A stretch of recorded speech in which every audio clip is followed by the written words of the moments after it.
Thank you, Param. This is an honor. It really is to be amongst this crowd. I know a couple of you.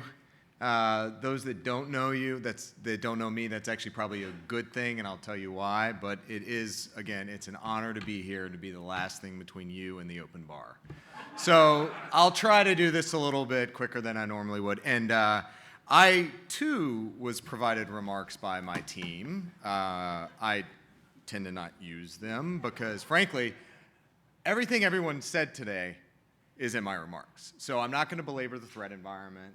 I'm not going to talk about where we need to go necessarily, but I will hit on some high points on, I think, where we as government working with infrastructure, community, with the private sector, we need to do. But before I do that, Bill, where'd you go, Bill?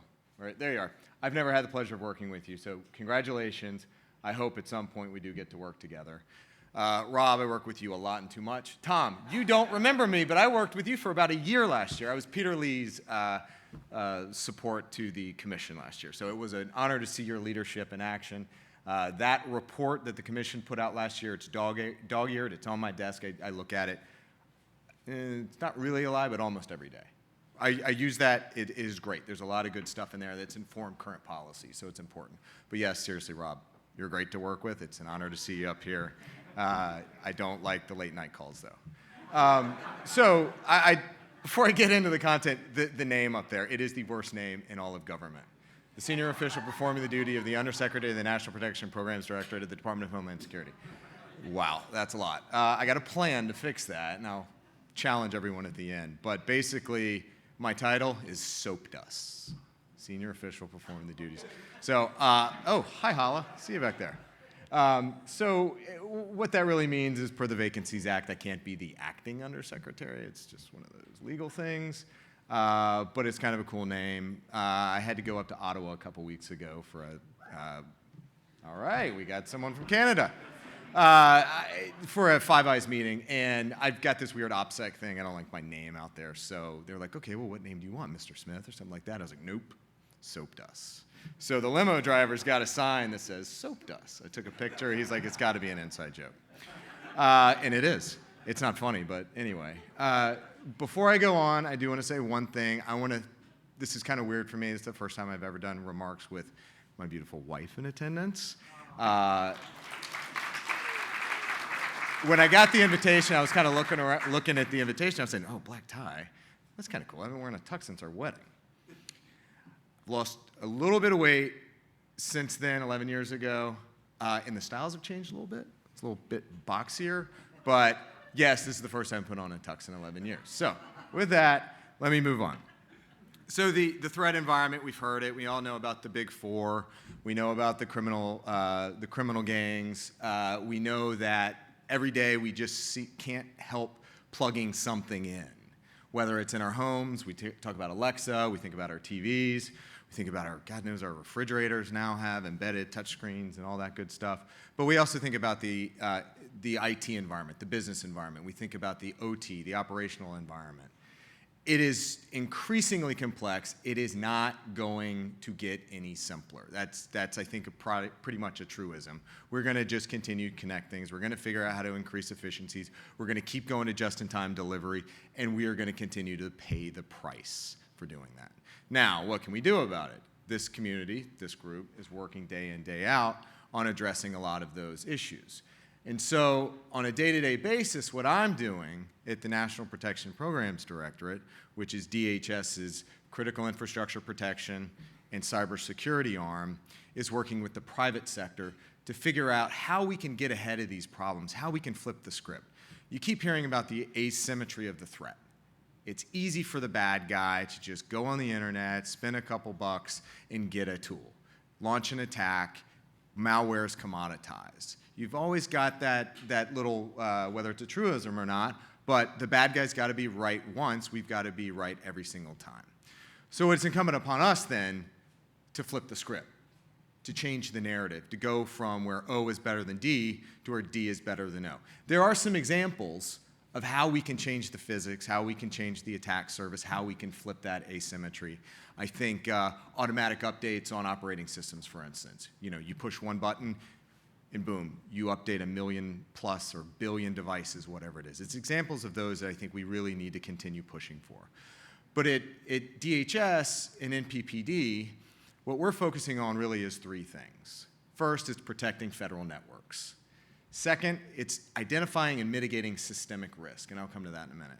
And then lastly, it's enabling best practices more broadly across the infrastructure community. And that doesn't mean a lot, because at DHS we suck at marketing, and so we'll work on that. But the systemic risk thing is the top-down, and the enabling better practices is the bottom-up. So what does that really mean? Let me start with the federal networks piece. So earlier this year, Rob and the team in the White House led the development and release of the Executive Order 13800. There are about 4 pieces of that. First is federal networks. Second is critical infrastructure. Third is international. And fourth is workforce. So what we're trying to accomplish through federal networks, and I got to say this is painful for me because I came out of the private sector in March. I was at Microsoft, and we were dog fooding the hell out of everything. I was 2 versions ahead of the public operating system. Everything was just awesome, high speed, touchscreens everywhere. And then, Barry, I'm not blaming this on you, I swear to God. I come into DHS, and we're on like Windows 7. And it's just so painful. So we're kind of behind a little bit. And in terms of being behind, we have a couple tools and programs that we use that, if you were around in the Bush years, you probably remember Einstein. We still use that. It's actually not bad. It's pretty good. But it's just an example of one of the many layers of defense that we're taking, not just at DHS, but across the federal government.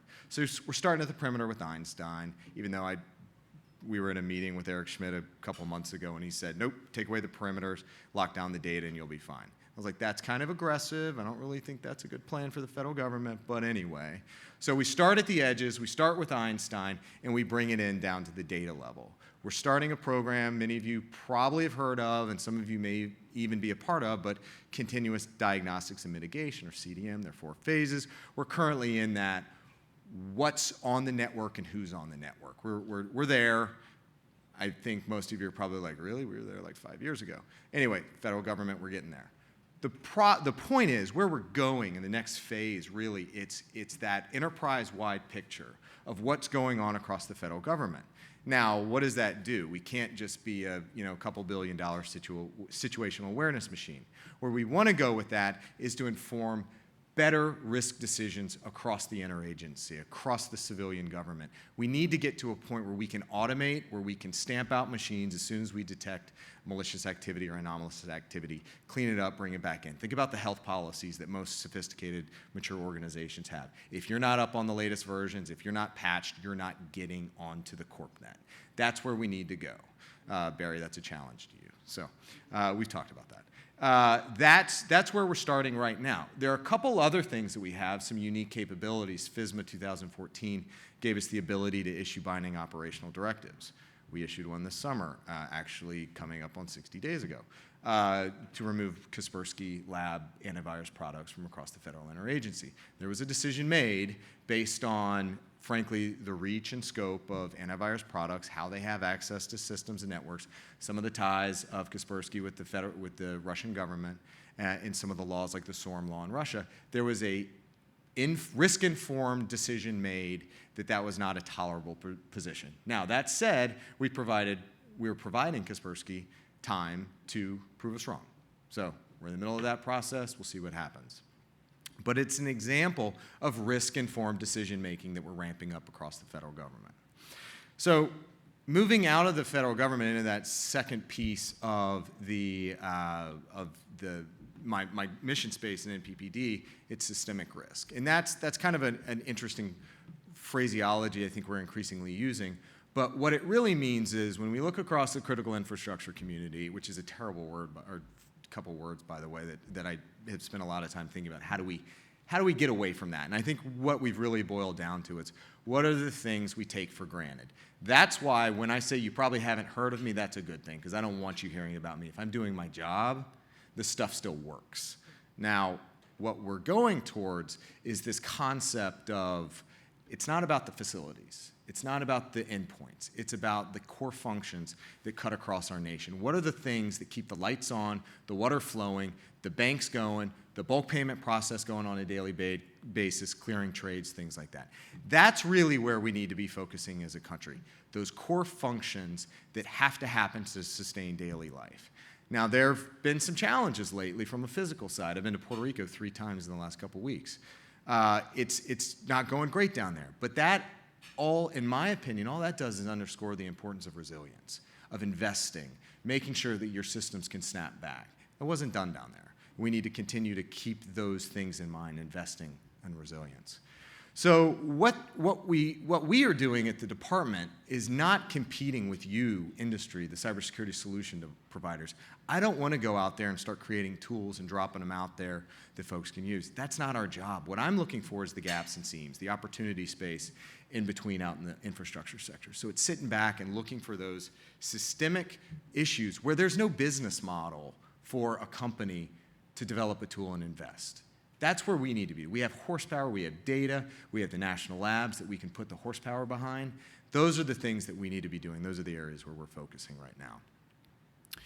Now, moving next into the bottom-up approach that's enabling those best practices, I've got a challenge. I'm having a hard time filling a bunch of open billets I have. It takes a long time to hire into the government. We're competing against you guys that just pay way too much. It's tough. It's really, really challenging. I've got to get security clearances for people.